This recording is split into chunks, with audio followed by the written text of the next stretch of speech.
Information Technology in the Gambia was prompted by the laying of the foundation for the College of Management and Information Technology. This new development is part of the call for the Ministry of Higher Education, Research, Science and Technology for the private sector to invest in the country's education sector so as to contribute to the development of the country through providing quality education. The introduction of higher education up to university level is said to have great impact on the development process of the country, a drive that the American International University of West Africa has been strengthening by providing scholarship for Gambians. The university sponsored 40 students, Gambian students, with fully covered scholarship. They are about to graduate. 40 in the area of medicine, in various disciplines, in various specializations of the field of medicine. This year, Dr. Shukla, extending his generosity and the generosity of his university, they've again given us 30 more scholarships for Gambians. So the batch graduating now, we will have 40 graduates who are being educated free. And they've given us 30 more. Idrissa Manjob is the man behind their coming to the Gambia. He runs a private equity firm called EM Holding and has been partnering many foreign businesses to the Gambia. Our journey started when we wanted to put a flour mill in the Gambia. I went to Nigeria to make a presentation to his team. It didn't work out.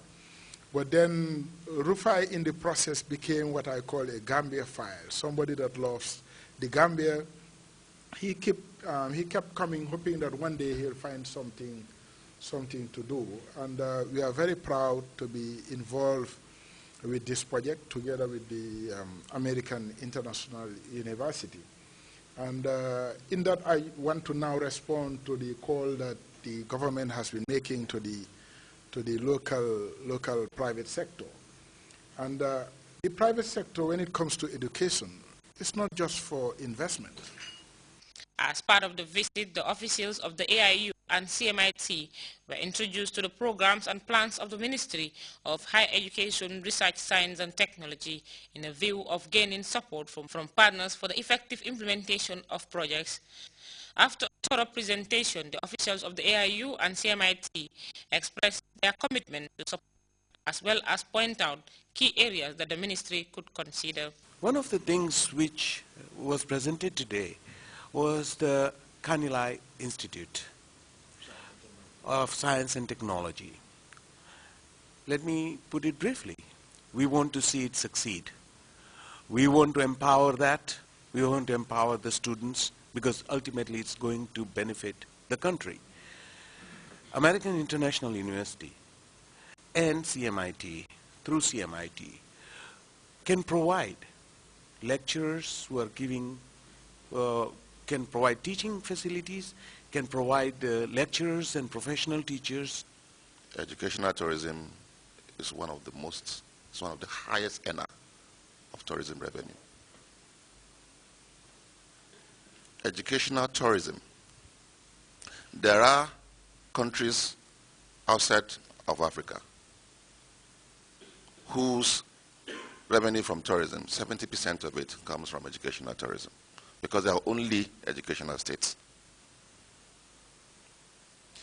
When a school is established and the doors of the school are open to foreigners, the students come. They stay all year round. They spend money all year. Your tourists come and spend only 2 months and go back. Partnership like this can boost the Ministry of Higher Education, Research, Science and Technology's drive of providing quality education for Gambians as well as providing highly educated people for the country's job market. Rohibite, GRTS. The Khalifa of Serigne Murtala Mbake, Ibn Hadim Rasul, Serigne Mamour Mbake, has completed a 3-day visit to the Gambia. During his visit to Banjul, the venerable religious figure also took time to pay a courtesy call on the Imam Ratib of Banjul, Al-Haji Cherno Aliou Maskar. Their meeting seeks to further bolster the existing interreligious ties among Senegambians for better cooperation and development. Modu Bajan has the rest of the story. during a short trip to the Gambia meant to meet and dialogue with Murids, other Muslims and Gambians at large. The Khalifa of Serigne Murtala Mbake, Serigne Mamour Mbake, pays a courtesy call to the country's Imam Ratib, Cherno Aliou Maska. Both scholars spoke at length during the meeting in relation to bettering the already acknowledged interfaith tolerance in the country. In this light, Imam Ratib Ka emphasized that Islam is solely a tolerant religion and therefore added that belonging to different tarihas or Islamic sects is no unusual thing in the Senegambia region. He therefore thanked his religious counterpart for the bold gesture and as such urged all Muslims and Gambians at large to live by the teachings of the country's religions. The visiting Murid scholar has during the engagement invited Imam Ratib Ka to Tuba, given that the invitation which was meant for His Excellency President Jammeh may not materialize due to the President's numerous activities. As mentioned during the deliberations at the meeting, educational issues will be key during Imam Ratib Ka's prospective visit to Tuba. Therefore, Tuba's Islamic education system, which spans from nursery to university level and includes fields such as medicine, will also be discussed by the two sides. Serigne Mamour Mbake also thanked President Jammeh for his stance in Islam, especially his contribution to the annual Magal of Tuba. The representative of Murids in the Gambia, Pape Demba Diop, who also spoke at the gathering, registered similar sentiments.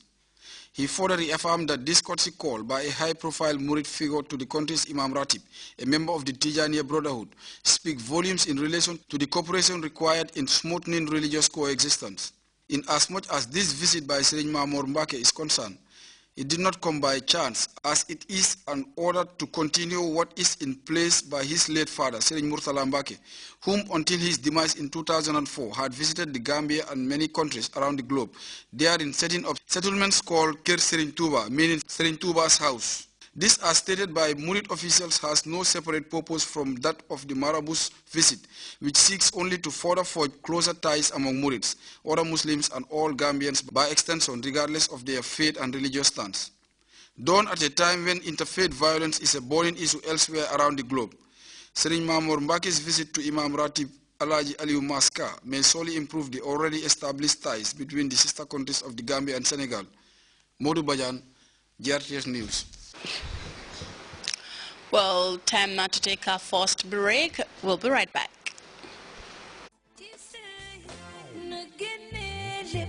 Under the distinguished patronage of His Excellency the President, Sir Professor Dr. Alhaji Yahya AJJ Jammeh, the Gambia Radio and Television Services Staff Association is organizing a fundraising gala dinner and dance with the renowned Senegalese superstar Titi. Yes, it's Titi live in the Gambia, courtesy of the Staff Association of the National Broadcaster.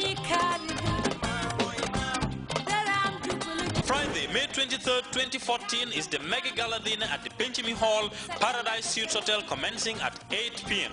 Platinum tables, $60,000, diamond tables, $50,000, gold tables, $40,000, and individual tickets, $1,000 only. Saturday, May 24, 2014 is the grand dance at the Paradise Suites Hotel, commencing at 8 p.m. Tickets, $300, VIP, $500 only.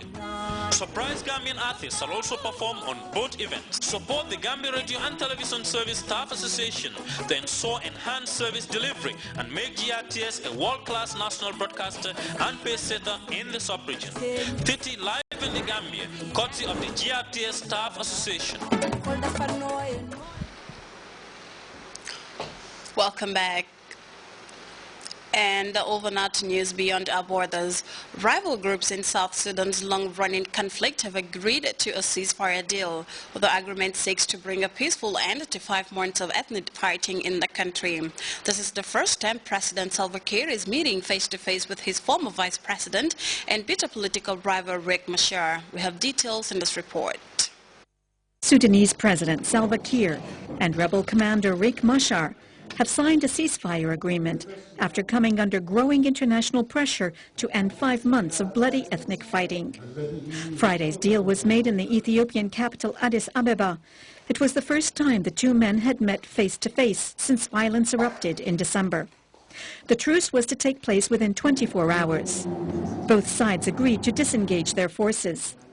The deal was greeted with a smattering of applause. It's to be seen if the agreement will dispel deep mistrust between the two men. I want to assure you that